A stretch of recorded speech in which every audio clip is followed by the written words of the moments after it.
Bismillahirrahmanirrahim. Alhamdulillah rabbil alamin. Wassalatu wassalamu ala asyrafil anbiya wal mursalin wa ala alihi wa sahbihi ajma'in. Yang dihormati Ustaz Syafiq, penerbit rancangan Tafaqquh Fiddin Radio IKIM, dan yang saya hormati juga para pendengar Radio IKIM yang sentiasa mengikuti rancangan ini.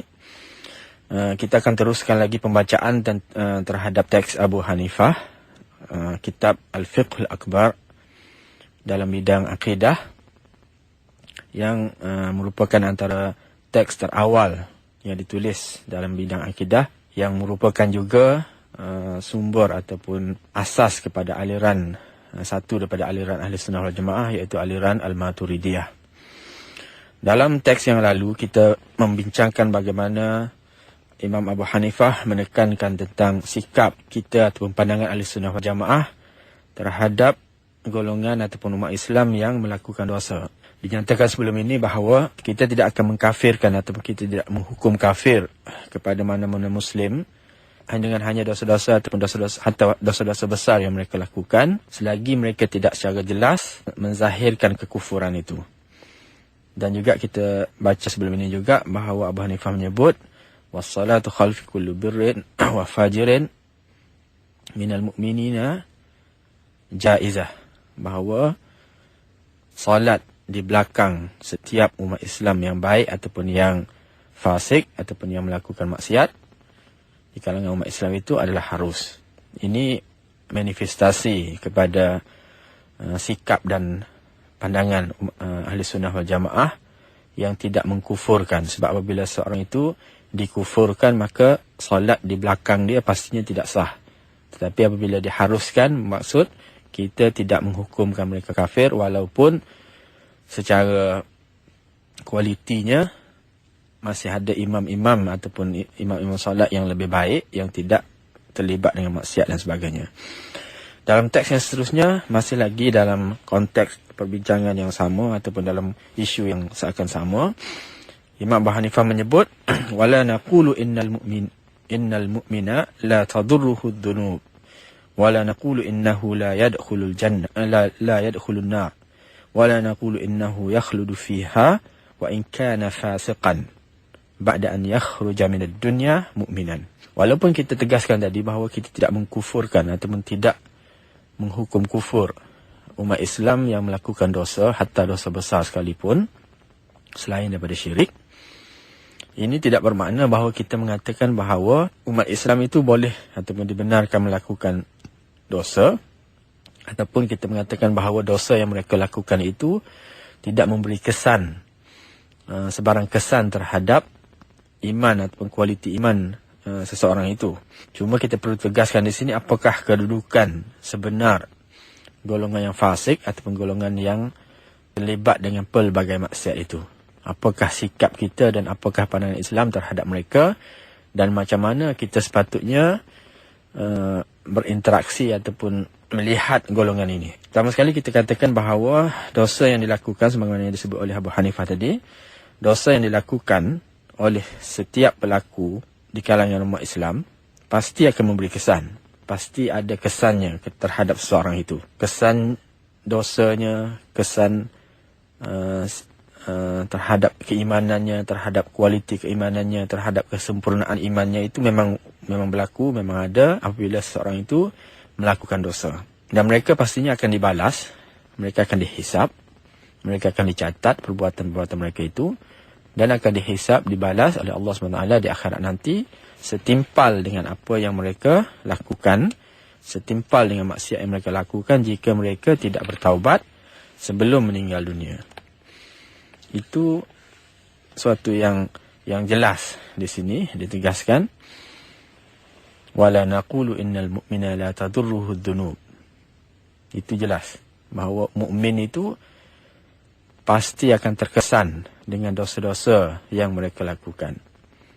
Walaupun kita katakan bahawa dengan dosa-dosa yang mereka lakukan itu mereka masih lagi kekal mukmin selagi mereka tidak mensyirikkan Allah, namun sebarang dosa kecil atau besar pasti akan dikira dan pasti akan memberi impact kepada kualiti iman seseorang itu.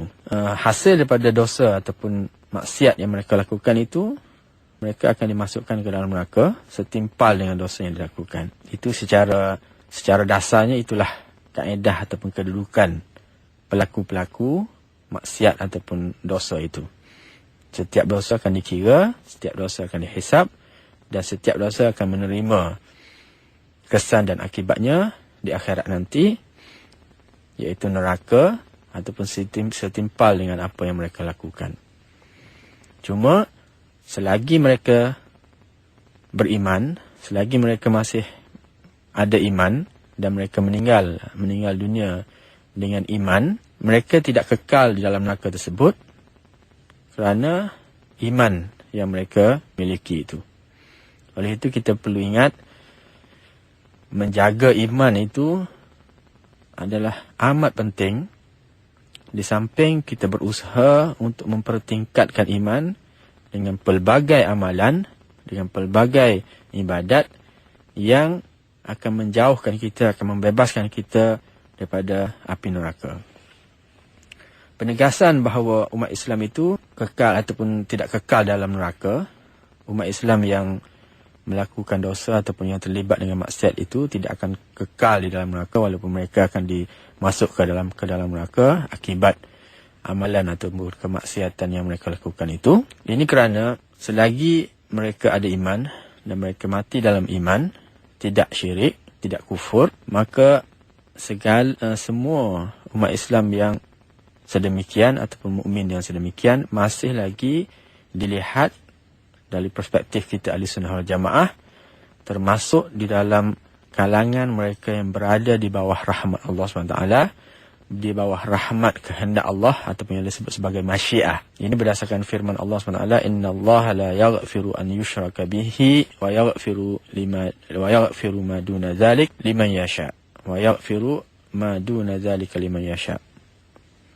Sesungguhnya Allah tidak mengampuni seseorang yang mensyirikkannya, yang melakukan syirik, yang melakukan kekufuran. Wa yaghfiru, dan Allah SWT mengampuni sebarang kesilapan, sebarang dosa, sebarang maksiat selain daripada syirik itu bagi mereka yang Dia kehendaki. Jadi perkataan liman yasha itu dilihat ataupun diistilahkan dalam istilah akidah, istilah ilmu kalam sebagai termasuk di bawah apa yang dikatakan masyiatillah, kehendak Allah SWT. Jadi Allah berhak dan Allah boleh untuk mengampuni sesiapa sahaja, apa sahaja dosanya selain pada syirik. Semua itu boleh Allah ampuni dan Allah masukkan mereka kemudian dalam syurga. Ini yang kita akan baca nanti. Yang penting di sini, setelah kita tegaskan bahawa setiap mukmin itu akan terkesan dengan dosa yang dia lakukan, dan selagi dia tidak kufur dan tidak mati dalam kekufuran, maka ruang pengampunan Allah SWT, rahmat kehendak Allah SWT mungkin boleh mengampuninya. Tambahan lagi, kita tahu dalam konteks taubat, pintu taubat sentiasa terbuka. Pintu taubat sentiasa terbuka kepada umat Islam selagi mereka masih hidup. Selagi mereka belum menghembuskan nafas terakhir, maka mereka mempunyai ruang dan peluang yang banyak yang berterusan untuk bertaubat. Dan Allah SWT itu Maha penerima taubat, Maha pengampun. Dan dengan itu, ruang untuk golongan yang melakukan dosa-dosa kemaksiatan itu masih sentiasa terbuka. Jadi kita jangan mudah berputus asa dengan apa yang kita lakukan, kerana kita manusia umumnya tidak maksum daripada silap dan dosa. Oleh itu, sebarang kesilapan perlu disusuli dengan keinsafan dan taubat kembali kepada Allah SWT.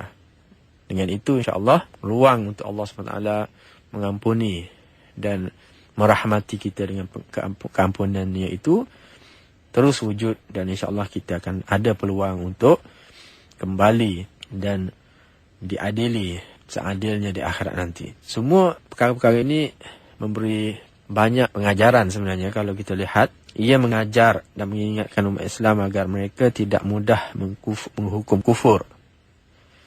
atau mengeluarkan umat Islam yang fasik itu dari tumpuan usaha dakwah mereka. Kalau kita lihat di sekeliling kita, memang kita perhatikan ada di kalangan kenalan-kenalan, kawan-kawan, hatta jiran-jiran yang kadang-kadang tersasar ataupun kadang-kadang terpengaruh dengan cara hidup dan gaya hidup yang menyalahi ajaran dan tuntutan agama. Mereka masih Islam, cuma dengan sebab-sebab tertentu, dengan latar belakang tertentu, kita lihat mereka tersasar. Kenyataan yang dinyatakan oleh Abu Hanifah di sini, akidah yang diajar oleh Ahli Sunnah wal Jamaah di sini, mengajar kita supaya bersikap adil kepada mereka dalam maksud kita hendaklah sentiasa meletakkan harapan kepada mereka untuk mereka kembali berdoa, berdakwah dan tidak berputus asa, dan jangan sekali-kali mengasingkan mereka, mengeluarkan mereka dari lingkungan umat Islam itu. Sebab sikap sesetengah golongan yang mudah mengkufurkan seseorang, kesannya atau impaknya amat besar. Sebab apabila seorang itu telah dilihat sebagai kafir, dilihat sebagai sesat, maka mereka akan diserang, mereka akan dihina, dikutuk dan sebagainya, dan ini akan memburukkan lagi keadaan. Kenyataan ini memberikan kepada kita suatu peringatan agar kita jangan sekali-kali mengenepikan golongan ini. Mereka adalah golongan yang perlu diberi tumpuan dalam dakwah kita. Kita jangan berputus asa kerana Allah SWT masih membuka ruang pada mereka, kecuali kalau mereka telah zahir kekufurannya. Perkara ini jelas sebab selagi mereka hidup dan mereka belum secara terang-terangan mengisytiharkan kekufuran, maka ruang untuk berubah tetap ada, dan umat Islam tidak patut berputus harap terhadap golongan sebegini. Hal ini kalau kita lihat, bila kita rujuk balik kepada peranan pendidikan itu, dia amat penting, kerana dengan pendidikan yang betul, pendidikan yang tepat, akan mampu mengubah seseorang daripada sikap-sikap ataupun cara hidup yang menyalahi agama dan seterusnya kembali kepada mengikuti apa yang diajar oleh agama Islam. Dan ini bukan sesuatu yang mustahil, kerana kita lihat dalam masyarakat memang memang terbukti berlaku kes-kes ataupun keadaan di mana perubahan-perubahan yang drastik boleh berlaku. Seorang yang dilihat sebelum ini sebagai sesat, sebagai tersasar, sebagai terpesong, hidup dengan penuh kemaksiatan, boleh berubah menjadi seorang yang baik dengan sebab didikan ataupun teguran yang betul, yang ikhlas daripada umat Islam itu sendiri. Ruang-ruang ini ataupun fenomena sebegini memberikan suatu pengajaran kepada kita supaya kita tidak boleh dengan mudah mengasingkan mereka daripada kelompok kita hanya kerana mereka terlibat dengan dosa ataupun kemaksiatan. Di satu sudut lain lagi, jika dilihat kenyataan ini ataupun hakikat yang dinyatakan di atas ini, yang dinyatakan sebelum ini bahawa kita tidak mengkufur mereka hanya kerana mereka melakukan maksiat, melakukan dosa, dan kita tidak mengatakan bahawa umat Islam yang mati dalam Islam itu akan kekal dalam neraka. Semua ini mengingatkan kita bahawa golongan yang baik sekalipun, yang tidak melakukan kefasikan, kemaksiatan, mereka sebenarnya juga tidak terselamat. Mereka juga tidak terselamat kerana mereka juga tidak maksum. Dan selagi mereka masih hidup, gejala kemaksiatan ataupun ruang kemaksiatan itu mungkin juga akan berlaku pada mereka. Mungkin mereka juga akan terdedah kepada maksiat. Jadi tidak semestinya kalau kita tak lakukan, kita tidak akan lakukan selama-lamanya. Selagi kita masih hidup, peluang ataupun kebarangkalian untuk kita juga turut terlibat dengan kemaksiatan itu juga wujud. Sebagaimana orang lain yang telah gagal mempertahan ataupun gagal mengawal diri mereka daripada maksiat tersebut. Jadi semua ini memberikan peringatan kepada umat Islam supaya insaf tentang cabaran sebenar yang dihadapi oleh setiap insan dalam kehidupan ini. Dan apabila dia melihat orang lain terlibat dengan kemaksiatan, jangan sekali-kali dia merasa lega, merasa angkuh, merasa bangga diri kerana dia tidak terlibat. Kerana kebarangkalian itu juga wujud. Jadi apa yang penting, setiap daripada umat Islam perlu berwaspada, perlu bermuhasabah dalam kehidupannya, sepanjang kehidupannya, agar sentiasa mengambil iktibar. Seseorang itu boleh mengambil iktibar daripada pelaku maksiat supaya dia tidak juga terlibat dengan maksiat sama. Di samping dia berusaha untuk menasihati dan membimbing rakannya itu supaya kembali pada jalan yang benar.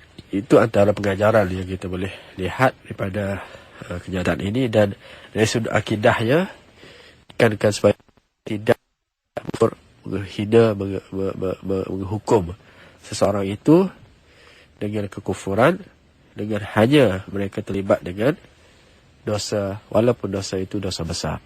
Dan kita juga bukan, kenyataan ini juga bukanlah maksud bahawa melakukan dosa itu adalah sesuatu yang dibolehkan, tetapi dia pastinya akan dihisap, dia pastinya akan mendapat balasan. Namun selagi iman seseorang itu masih wujud dan dia mati dalam keimanan, maka dia tidak akan kekal selamanya dalam neraka. Bahkan Allah SWT boleh mengampuninya dan merahmatinya di akhirat nanti.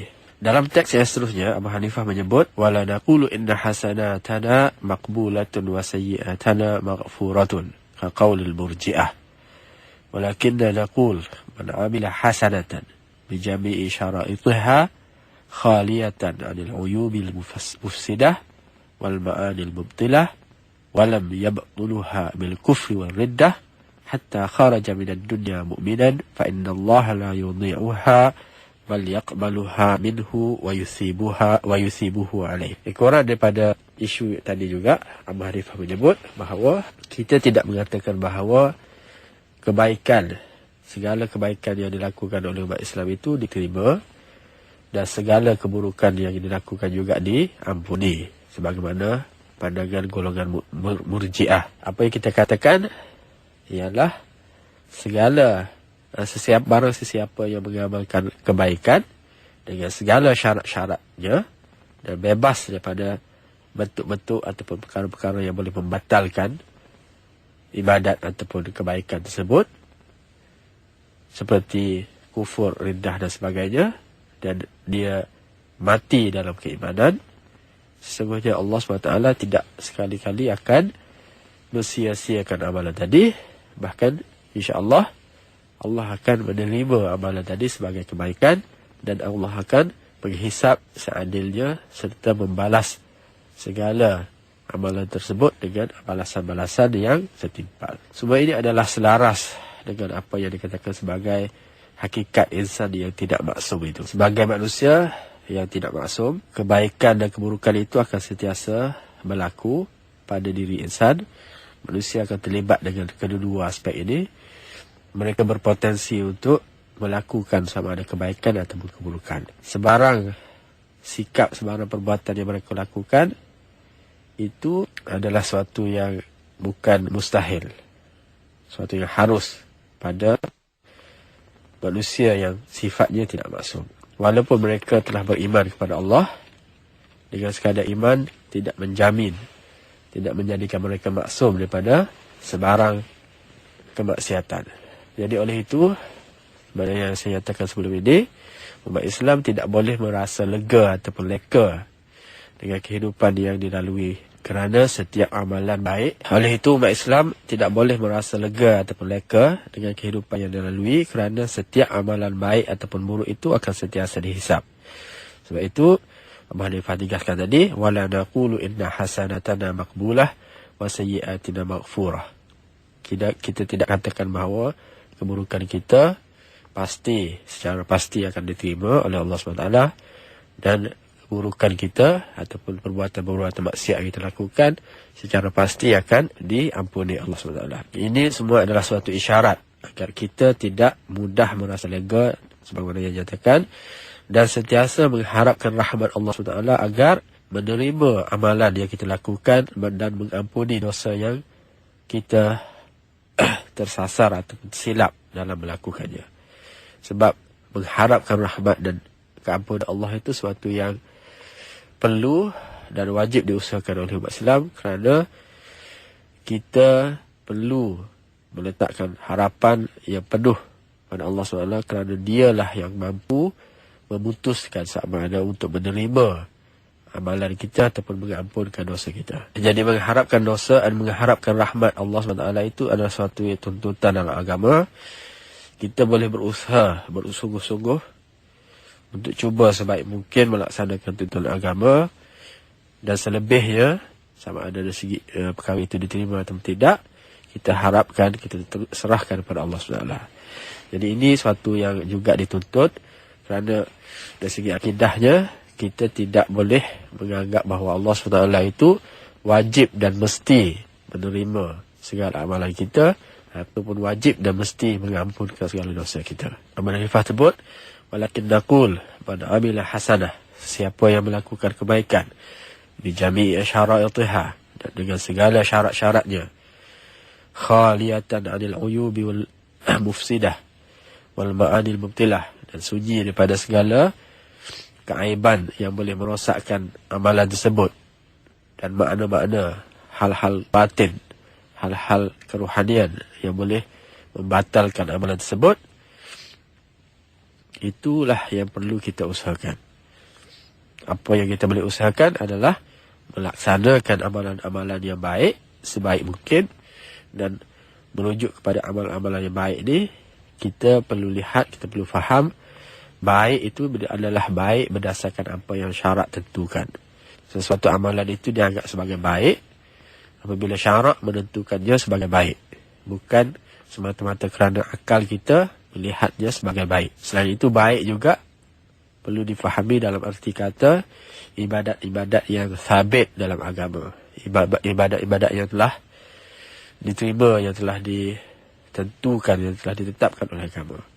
Jadi sesiapa yang melakukan amalan-amalan baik sebegini, dan ia lakukan secara berdasarkan syarat-syarat dan tata cara yang betul, bukan dengan melakukan ataupun dengan mencipta amalan-amalan tersendiri. Semua itu dilakukan berdasarkan cara yang betul, dan dalam masa melakukan ibadat itu juga dia bersih, dia suci, dia sunyi daripada, bebas daripada segala perkara-perkara yang boleh membatalkan ibadat tersebut. Sama ada perkara-perkara yang zahir, yang melibatkan hukum hakam, yang melibatkan tata cara zahir. Contohnya dalam bab ibadat, apakah dia suci, bersih daripada najis dan sebagainya. Rukun-rukun yang dilakukan selengkapnya dan sesempurnanya. Jika semua itu dapat diusahakan, maknanya secara zahirnya dia suci, dia sunyi daripada perkara-perkara yang membatalkan amalan tersebut. Dan juga perkara batin, seperti kekufuran, sifat riak, sifat bangga diri dan sebagainya. Sebab semua ini boleh membatalkan amalan tersebut. Allah berfirman, ya ayyuhalladzina amanu la tubtilu sadaqatikum bil manni wal adha kalladzi yanfiqu malahu ria'an nas. Surah Al-Baqarah ayat 264, yang menegaskan bagaimana sedekah-sedekah itu akan hilang, akan terbatal, akan sia-sia dengan sebab adanya sifat riak. Jadi riak itu merupakan antara perkara batin yang boleh merosakkan amalan. Jadi barang siapa yang melakukan amalan yang baik dengan segala syarat zahir dan batinnya, dengan segala syarat fiqh dan tasawufnya, dan bebas daripada segala perkara-perkara yang boleh membatalkan tadi, walam yabtuluha bil kufri war riddah, dan ia tidak dibatalkan dengan kekufuran dan juga kemurtadan, sehingga hatta kharaja minad dunya mu'minan, sehingga dia keluar daripada ataupun dia meninggal dalam keadaan mukmin. Insya-Allah jika itu dapat dilakukan, fa innallaha la yudhi'uha bal yaqbaluha minhu wa yuthibuha alaih. Pasti insya-Allah Allah akan tidak mensia-siakannya, bahkan akan menerimanya serta memberi balasan yang setimpal dengannya. Hakikat bahawa dosa ataupun kekufuran dan kemurtadan itu boleh merosakkan ataupun membatalkan segala amalan baik itu, kita lihat misalnya dalam firman Allah SWT, Wa man yakfur bil imani faqad habata amaluhu. Sesiapa yang mengkufur, siapa yang kufur dengan iman, kufur dengan keimanannya, maka telah jatuh, telah gugur segala amalannya. Jadi ini menekankan bahawa selagi seseorang itu masih ada iman dan tidak kufur, insya-Allah amalan-amalannya walau sekecil mana pun akan diterima oleh Allah, akan dikira oleh Allah, dan mereka insya-Allah akan diberi balasan yang setimpal dengan apa yang mereka lakukan. Begitu juga sebaliknya, setiap kemaksiatan yang mereka lakukan walau sekecil mana pun akan dikira oleh Allah SWT, dan Allah berhak untuk menghukum ataupun mengampunkannya. Ia juga menekankan betapa apa yang disebut sebagai husnul khatimah, iaitu meninggal dalam iman. Itu penting. Umat Islam perlu berusaha sedar dan sentiasa peka dalam menjaga imannya, supaya nanti jika ajalnya datang, dia sentiasa bersedia dengan iman dan mati insya-Allah dalam keimanan. Kerana itu akan menentukan sama ada amalan-amalan yang dilakukan di dunia ini, khususnya amalan-amalan kebaikan itu akan diterima, akan diambil kira. Tanpa keimanan tersebut, tanpa husnul khatimah itu, mereka tidak akan dikira amalan kebaikan yang mereka lakukan di dunia ini. Dengan adanya iman tersebut, insya-Allah segala amalan-amalan kebaikan akan diambil kira dan dibalas setimpalnya. Fa innallaha ta'ala la yudhi'uha bal yaqbaluha minhu wa yuthibuha alaih. Sesungguhnya Allah tidak akan mensia-siakan, tidak akan membatalkan segala amalan-amalan kebaikan tadi. Sebaliknya dia akan menerimanya dan memberi pembalasan yang setimpal dengan amalan yang dilakukan. Dan semua ini terhenti bersyarat bahawa dia mati dalam keimanan. Kerana Allah tidak akan mengampunkan dosa syirik. Allah boleh mengampunkan segala dosa yang lain, tapi Allah tidak akan mengampunkan dosa syirik. Dan hakikat bahawa Allah SWT itu tidak akan mensia-siakan amalan kebaikan umat Islam itu dapat dilihat dalam pelbagai ayat-ayat Quran yang lain. Contohnya dalam surah At-Taubah, Allah SWT menyebut, innallaha la yudhi'u ajral muhsinin. Sesungguhnya Allah SWT tidak menghilangkan, tidak mensia-siakan pahala, balasan kebaikan orang-orang yang muhsinin, yang baik. Dan dalam surah Al-Ali Imran, Allah berfirman, innallaha la yudhi'u ajral mu'minin. Allah tidak akan mensia-siakan ajaran orang yang ataupun kebaikan orang-orang yang beriman. Semua ini menekankan bahawa elemen iman itu penting untuk kita pertahankan dalam keadaan mana sekalipun, supaya nanti kita termasuk dalam golongan-golongan yang dikira segala amalan kebaikan yang kita lakukan di dunia. Dan insya-Allah di akhirat nanti kita akan mendapat balasan yang setimpal ataupun selaras dengan apa yang kita lakukan. Allah SWT akan menerima amalan tersebut dan dengan sifat pemurah dan rahmahnya. Penerimaan Allah SWT terhadap amalan-amalan yang kita lakukan itu bukan sebagai suatu paksaan, bukan suatu yang terpaksa, namun ia terima dengan sifat pemurahnya, dengan sifat rahmah Allah SWT. Dan ini jelas kerana jika dinilai ataupun jika dibandingkan nikmat yang Allah akan bagikan kepada kita berbanding dengan amalan yang kita lakukan, pasti ianya tidak setimpal dengan apa yang kita lakukan.